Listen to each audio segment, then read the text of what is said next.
के दरस करियाबो। जो ही चलना ले चल मोला गिरधपुरी धाम बाबा के दरस करियाबो। गुरु गद्दी के दर्शन पाबो, गुरु गद्दी के दर्शन पाबो, माथ नवाबो ना। जो ही चलना ले चल मोला गिरधपुरी धाम बाबा के दरस करियाबो।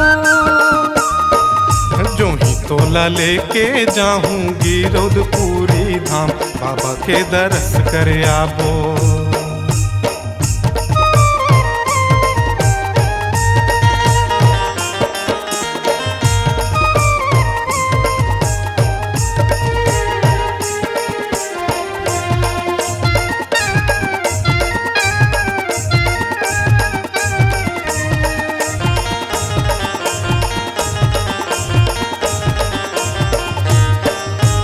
औरा धौरा के पेड़ तरी गुरु बैठे ध्यान लगाए, बैठे ध्यान लगाए।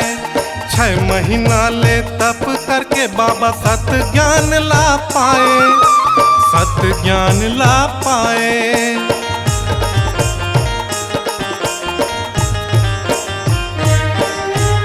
औरा धौरा के पेड़ तरी गुरु बैठे ध्यान लगाए, बैठे ध्यान लगाए। 6 महीना ले तप करके गुरु सत ज्ञान ला पाए, सत ज्ञान ला पाए। जोख नदी के निर्मल पानी, जोख नदी के निर्मल पानी, तन मन फरियाबो ना। जो ही चलना ले चल मोला गिरधपुरी धाम बाबा के दरस करियाबो। जो ही तोला लेके जाऊंगी गिरधपुरी धाम बाबा के दरस कर आबो।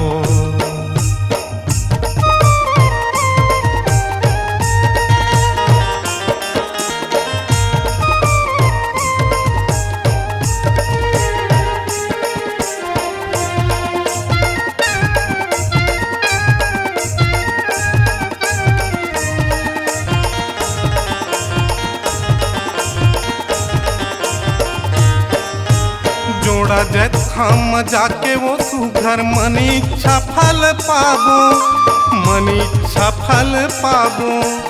अमृत कुंड के पानी ला पी के जिंदगी ला सफल बनाबो, जिंदगी ला सफल बनाबो।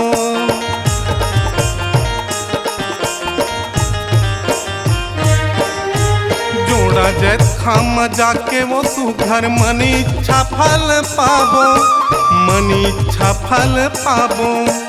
अमृत कुंड के पानी ला पी के जिंदगी ला सफल बनाबो, जिंदगी ला सफल बनाबो।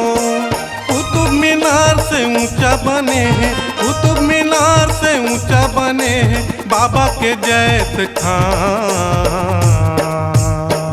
जो ही चलना ले चल मोला गिरधपुरी धाम बाबा के दरस करियाबो। जो ही चलना ले चल मोला गिरधपुरी धाम बाबा के दरस करियाबो। गुरु गद्दी के दर्शन पाबो, गुरु गद्दी के दर्शन पाबो, माथ नवाबो ना। जो ही चलना ले चल मोला गिरधपुरी धाम बाबा के दरस करियाबो। जो ही तोला लेके जाऊंगी गिरधपुरी धाम बाबा के दरस कर आबो। गुरु के दरस करियाबो, बाबा के दरस कर आबो। गुरु के दरस करियाबो, बाबा के दरस कर आबो। गुरु के दरस करियाबो, बाबा के दरस कर आबो।